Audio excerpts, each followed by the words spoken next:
For the past 5 years, I've been practicing making my Galbijjim or Korean beef short rib stew.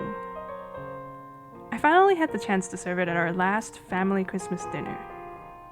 It was a hit, so today I'll share how to make this family favorite with slurp-worthy fall-off-the-bone meat, perfectly cooked potatoes with a fluffy soft interior and just enough bite, and umami juice-soaked king oyster mushrooms.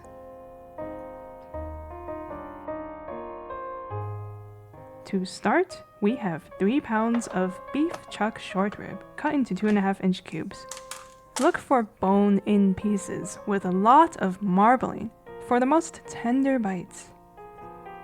The most important step for making Galbijjim fit for a family gathering is to blanch the meat first. Boil the beef for a full 5 minutes. The bubbling water helps to loosen out any loose bone fragments. Turn the beef occasionally to help clean out every nook and cranny. Finally, don't forget to rinse clean your pot thoroughly for the smoothest stew. Bring 6 cups of water to a boil while covered. I like to use a more generous amount of liquid in my Galbijjim so that I can pack it full of veggies. Meanwhile, we'll prep 8 cloves of garlic.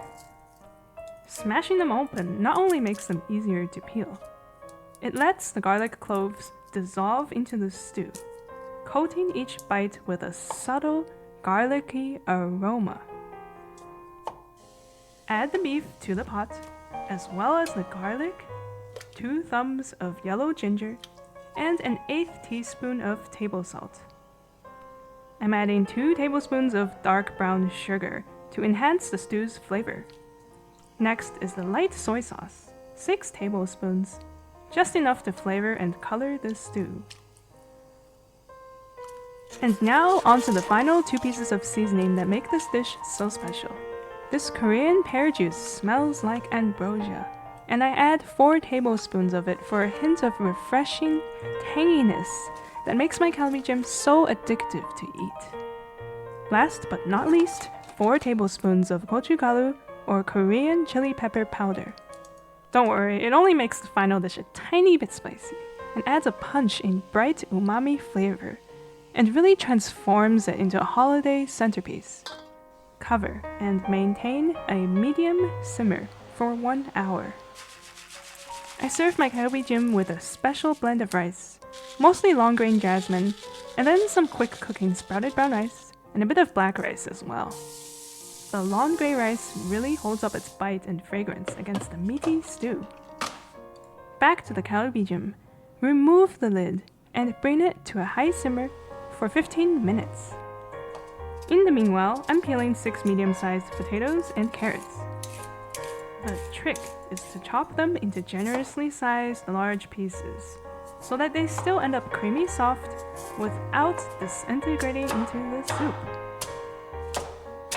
Immerse the veggies completely in the soup and continue to cook the stew at a high simmer for 45 minutes. We'll add in 4 large king oyster mushrooms as well in the last 30 minutes. Notice how I'm really stuffing all of the veggies into the soup. The soup will cook them thoroughly, but they won't be mushy soft. Leaving the lid off on a high simmer is what gives them that characteristic braised bite and flavor. The Galbijjim is done cooking when the meat starts to come off the bone and the vegetables have all softened in the center. For final garnish, add 2/3 of a cup of shredded mozzarella cheese and 4 thinly sliced scallions. Cover and simmer for a few minutes to melt the cheese. Serve the Galbijjim with a moderate amount of the stew liquid. I love how the potatoes taste when soaked into the umami cheesy soup. It's always hard for me to figure out my favorite part of this dish. Maybe it's the tantalizing beef that melts into my mouth, or this steaming hot potato that fills me up with happiness. But I also can't get enough of the juicy, meaty mushrooms and the flavor-packed soup that tastes absolutely divine when saved as a leftover and cooked with ramen noodles. but I do know that Galbijjim will continue to be our family tradition for the holiday season.